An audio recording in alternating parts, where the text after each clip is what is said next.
Hey friends, if you wish to disable Remind Me to set up my device every 3 days on Windows 11, then please watch this video. I will guide you through the procedure.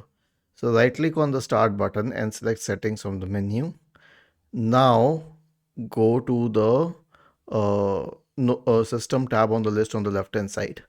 In the right pane, select notifications and scroll down to the absolute bottom, expand this. So there are 3 notifications here. The first two are the ones which will suggest you to keep setting up your device. The third one is for tips and suggestions, so it doesn't matter. But if you want to disable this option, then just disable these, the first two of these. Okay.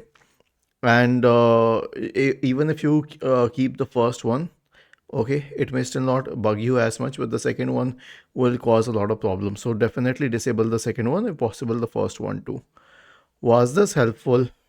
If yes, then please subscribe to the channel.